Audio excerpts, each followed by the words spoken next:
अस्सलाम वालेकुम। आज हमारा C++ का लेक्चर नंबर 15 है। पिछले लेक्चर में हमने साइंटिफिक नोटेशंस और एक्सपोनेंशियल नोटेशंस को डिस्कस किया था और उसके साथ हमने डिस्कस किया था कि रेंजेस और प्रोसीजर्स जो हैं वो क्या होती हैं। आज का हमारा लेक्चर है वेरिएबल्स पे कि C++ में वेरिएबल्स क्या होते हैं और हम इनको क्यों यूज़ करते हैं, कैसे डिक्लेयर करते हैं, इसके कौन कौन से रूल्स हैं एक वेरिएबल को डिक्लेयर करने के लिए और इसको इनिशियलाइज कैसे करते हैं। ये सारी की सारी चीज़ें आज के टॉपिक में हम डिस्कस करेंगे। तो वेरिएबल जो है इसकी डेफिनेशन है a name of memory location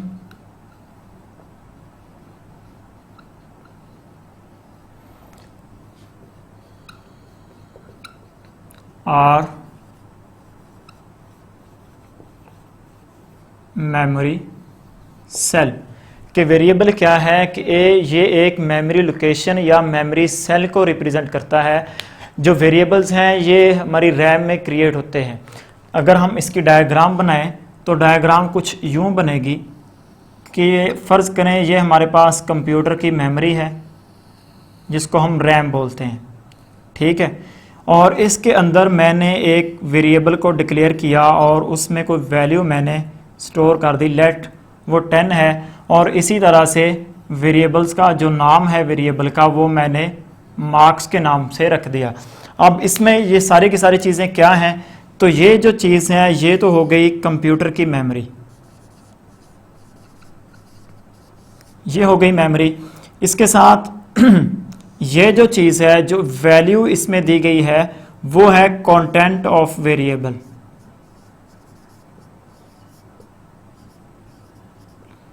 ठीक है। ये वाला तो हो गया कंटेंट। और ये वाली चीज क्या है, ये वेरिएबल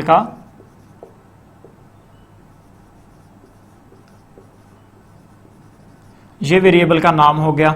अब एक चीज जो रहती है वो चीज है ये वाली, कि ये वाली यहां पे कौन सी चीज आएगी, एड्रेस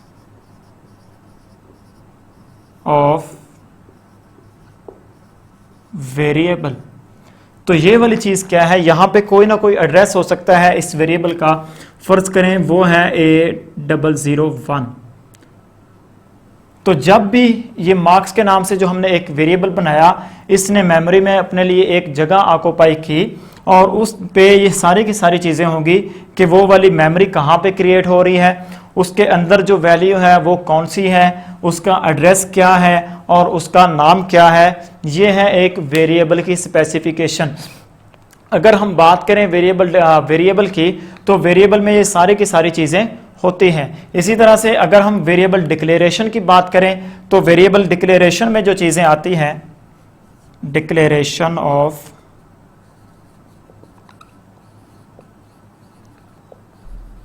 वेरिएबल, ठीक है। तो वेरिएबल को डिक्लेयर करने के लिए कुछ रूल्स हैं जो डिफाइन किए गए हैं। पहले तो हम वेरिएबल की डिक्लेरेशन देखते हैं। तो वेरिएबल डिक्लेरेशन में सबसे पहले इसकी डाटा टाइप आएगी कि किस डाटा टाइप का हम वेरिएबल जो है वो मेमोरी में क्रिएट करना चाहते हैं। और इसके बाद जो आएगा वो होगा नेम ऑफ वेरिएबल। तो ये वाली चीज़ क्या होगी, वेरिएबल का नेम होगा। फ़र्ज़ करें हम इसी एग्जाम्पल को ले लेते हैं, इंट मार्क्स के नाम से मैंने एक वेरिएबल को डिक्लेयर कर दिया मेमोरी में। अब ये वेरिएबल क्या करेगा, ये मार्क्स के नाम से ये सारी की सारी इसमें चीज़ें होंगी कि ये मैं रैम में क्रिएट होगा, इसका जो कंटेंट है वो कोई ना कोई इसका कंटेंट भी होगा, इसका कोई ना कोई एड्रेस भी होगा जिसको ये स्पेसिफाई कर रहा होगा, और इसी तरह से इसका जो इसके अंदर जो कंटेंट है कंप्यूटर की मेमोरी में ये डिक्लेयर हो जाएगा, ठीक है।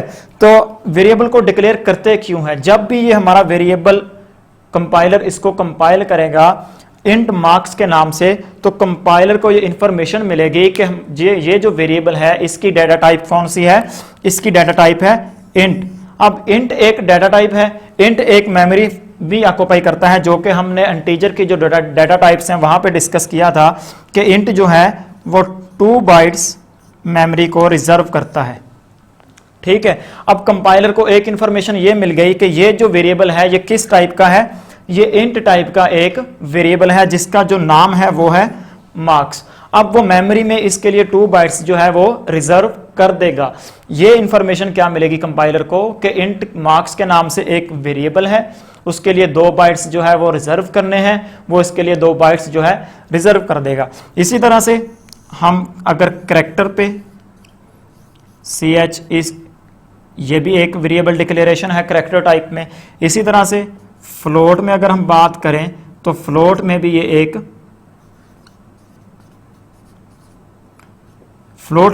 एक वेरिएबल डिक्लेरेशन है, जिससे कंपाइलर को इंफॉर्मेशन मिलेगी कि ये वेरिएबल कौन सा है, किस टाइप का वेरिएबल है और इसमें इसके लिए कितनी जो है वो जगह इसके लिए रिजर्व करनी है। इस तरह से ये जो वेरिएबल की डिक्लेरेशन है इसके कुछ रूल्स हैं जिनको हमें फॉलो करना पड़ता है, जो कि कंपाइलर में इसके हमारे कंपाइलर में बिल्ट इन है। C++ लैंग्वेज में डेवलपर ने पहले से बिल्ट इन कर दिए हैं। इसका जो पहला रूल है वो है कि वेरिएबल का जो यहां पे लिख देते हैं rules for variable declaration. Variable को डिक्लेयर करने के लिए रूल कौन कौन से हैं, ठीक है। जो पहला रूल है वो है कि वेरिएबल का जो नाम है उसमें आने चाहिए लेटर्स, डिजिट्स और थर्ड चीज है अंडरस्कोर, ठीक है। वेरिएबल के नाम में ये 3 चीजें आनी चाहिए, ठीक है। दूसरी चीज है कि जो फर्स्ट लेटर है वेरिएबल का, first character of variable must be letter or underscore. कि वेरिएबल का जो फर्स्ट लेटर है वो अंडरस्कोर से शुरू होना चाहिए या लेटर होना चाहिए, जैसे कि मार्क्स, ठीक है। इसी तरह से एज, इस तरह से आने चाहिए कि अंडरस्कोर से भी शुरू हो सकता है और लेटर से भी शुरू हो सकता है। इसी तरह से थर्ड जो इसका रूल है, blank spaces are not allowed. जैसे कि अगर हम बात करें, मैं यहां पे एक वेरिएबल डिक्लेयर करता हूं ब्लैंक स्पेस से माई कार, तो ये जो इसके बीच में इतनी सी जगह है ये वाली, ये एक ब्लैंक स्पेस है। यहां पे कंपाइलर क्या करेगा, एरर जनरेट कर देगा कि blank spaces are not allowed in variable declaration. Variable declaration में ब्लैंक स्पेसेस जो है वो अलाउड नहीं है। इसी तरह से both upper and lower case,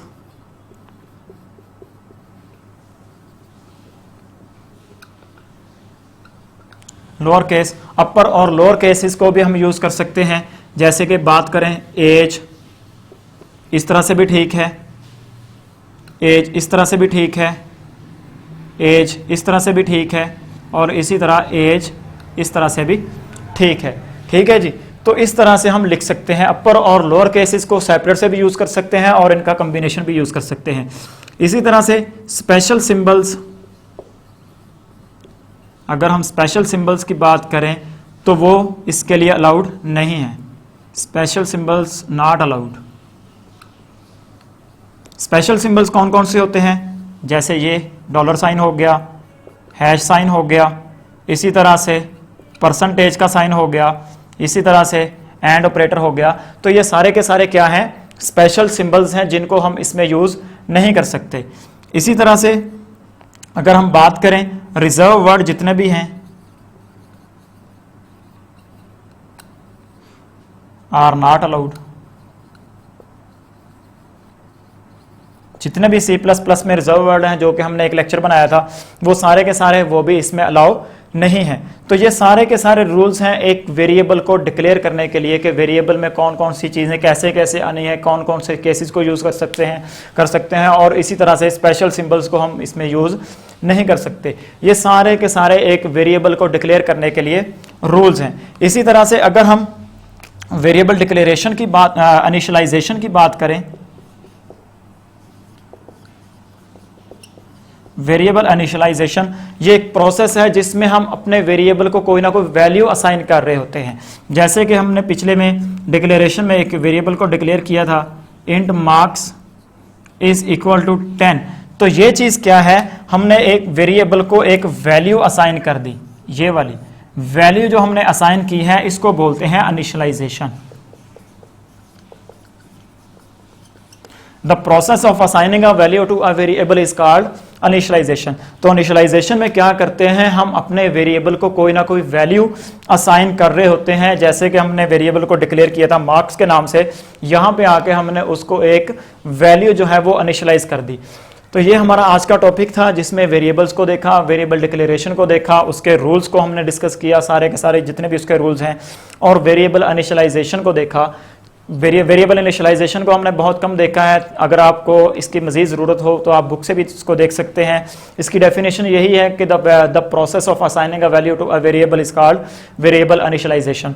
ये बहुत आसान सा टॉपिक था जिसको हमने आज डिस्कस किया। होप सो आप समझ गए होंगे। अगर फिर भी आपका कोई क्वेश्चन हो तो आप हमें कमेंट बॉक्स में बता सकते हैं। Thank you.